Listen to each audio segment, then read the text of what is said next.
માતાજી, આજે હું બનાવીશ મકાઈનો વઘારેલો રોટલો. તો તેના માટે તેલ ગરમ થવા મૂકી દીધું છે. તેલ ગરમ થઈ જાય પછી તેમાં રાઈ અને જીરુંનો વઘાર કરીશું. રાઈ જીરું સરસ તતરી જાય પછી આપણે તેમાં ડુંગળી એડ કરીશું. ડુંગળી સરસ ઝીણી એકદમ કટિંગ કરી લીધી છે.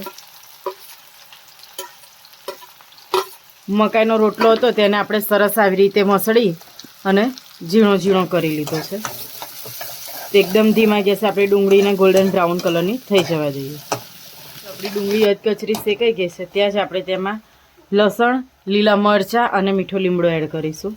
તો લસણની કટકી કરી લીધી છે, મરચાંની અને મીઠો લીમડો છે. તેને પણ સરસ શેકી લઈએ. લસણ મરચાં એકદમ સોફ્ટ થઈ જાય ત્યાં સુધી.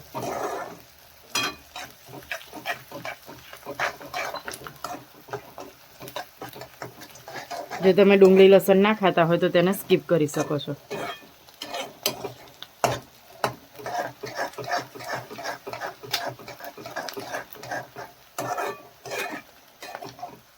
હવે આપણું ડુંગળી લસણ મરચાં સરસ શેકાઈ ગયું છે. તેમાં આપણે બધા મસાલા એડ કરીશું. તો મકાઈનો લોટ થોડો વાયડો હોય છે એટલે હિંગ થોડી આપણે વધારે એડ કરીશું. હળદર, લીલા મરચાં નાખ્યા છે એટલે લાલ મરચું આપણે થોડું ઓછું એડ કરીશું. ધાણા જીરું પાવડર, ટેસ્ટ પ્રમાણે મીઠું એડ કરીશું. રોટલામાં મીઠું છે એટલે મીઠું આપણે પહેલાં થોડું માપે એડ કરીશું.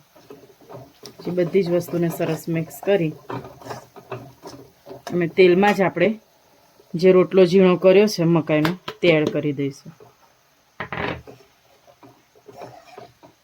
હવે તેને સરસ મસાલા સાથે મિક્સ કરી લઈએ.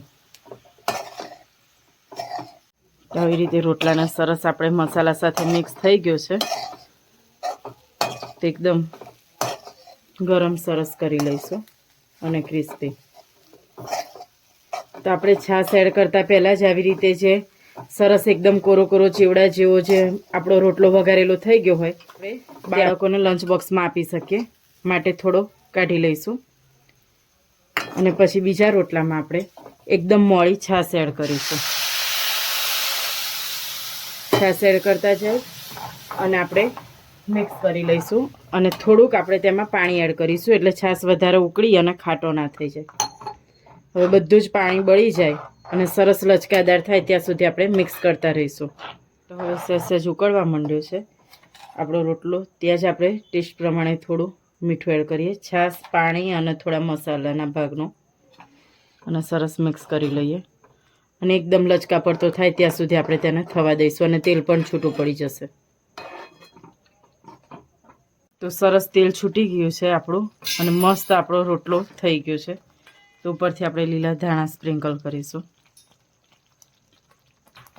તો તૈયાર છે આપણી આજની રેસીપી મકાઈનો વઘારેલો રોટલો. તો તમને અમારી રેસીપી કેવી લાગી તે જરૂરથી કોમેન્ટમાં કહેજો અને અવનવી રેસીપી શીખવા માટે અમને કોમેન્ટ કરજો. તો આપણે બંને સ્ટાઇલમાં રોટલો થઈ ગયો છે. એક આપણો છાશ વગરનો કોરો રોટલો અને એક છાશવાળો લચકાદાર રોટલો.